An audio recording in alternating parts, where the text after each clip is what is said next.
Hi, my name is Gary Durham with PTP. Today we're going to be talking about the misnomer of the 24/7 SOC.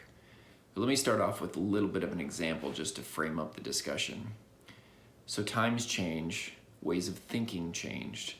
Back when I was a little kid playing soccer and running track, we used to do what we call static stretching before events. Reach over, touch your toes, hold it for 10 seconds, etc.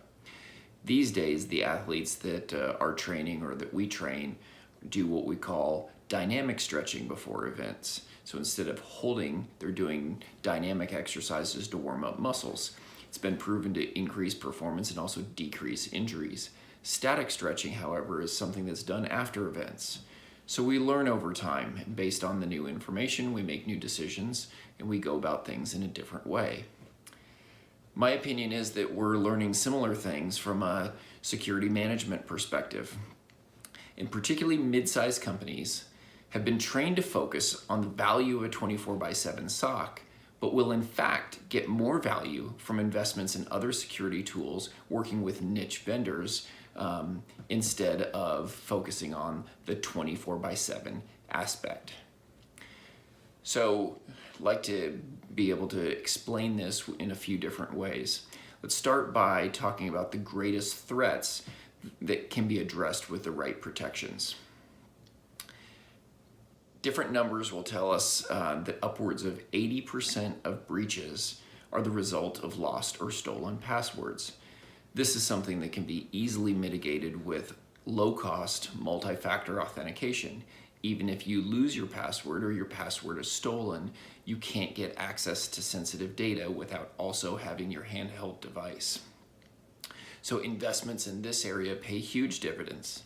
Similarly, phishing emails that get through the email filter, are a very common way that breaches are occurring. So new techniques and new solutions that provide phishing training and phishing education are having huge value in organizations training users that lack education on what to click and what not to click. Again, very low cost solutions for an area that has a very high degree of opportunity for breach. Last piece, out-of-date software on servers or on endpoints. So just basic hygiene in your organization. If you have a disciplined vulnerability management process and manage hygiene and are identifying software versions that are out of date, getting those patched so that those vulnerabilities are corrected, those are areas to protect the environment from breach. So each of those three areas are very low cost from a tools perspective and a people perspective to be able to address some of the critical needs inside the organization.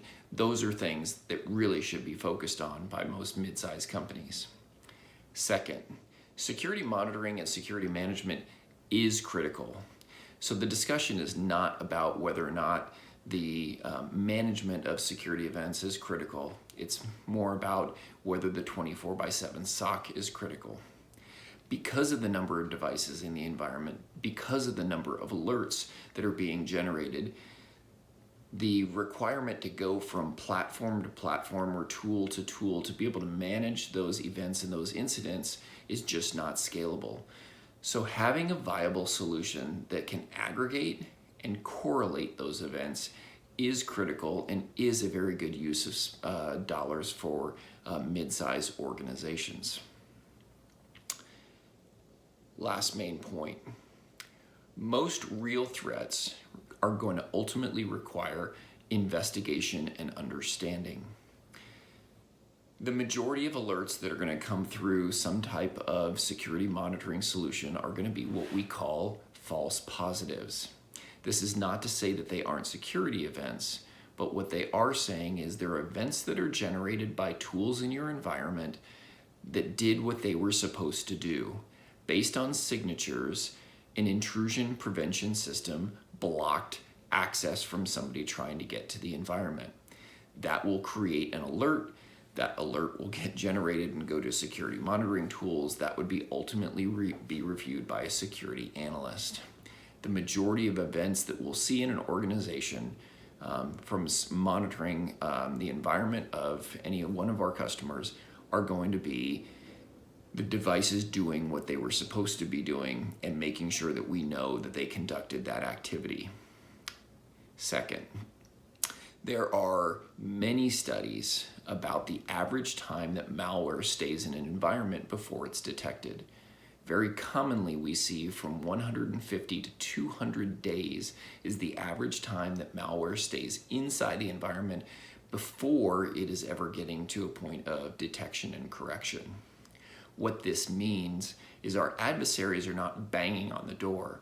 Our adversaries are trying to be very covert to get themselves in the environment. I try to learn what they can as quietly as possible before there's any sort of data exfiltration. So our job is not one of criticality from we've got to be there right there at that second. It's criticality that we have to investigate every single alert and look for the appropriate indicators of compromise. So while the industry is telling us to focus on a SOC that is 24/7, and the industry is telling us, because it's been trained over time, that customers should be asking things like, how many SOC analysts do you have per shift? How many people are in your organization, etc. The question they should be asking is, what's the process from incident identification to triage and resolution? What level of engineers will we be engaging with? And how will you help us improve our security posture over time?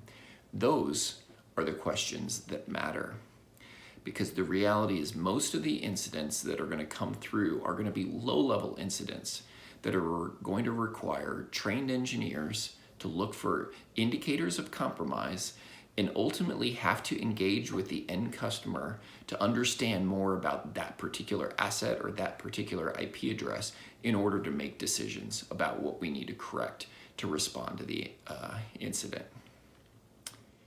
When the alarm does go off, you need a defined process to prioritize, triage, and engage. Absolutely no question. But the P1 alert in security rarely happens.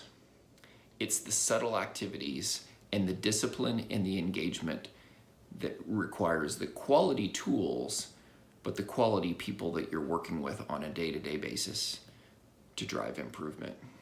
That is what we do at PTP. Take the best people with the best tools, engage with you to detect security activities, respond to security activities, and recover.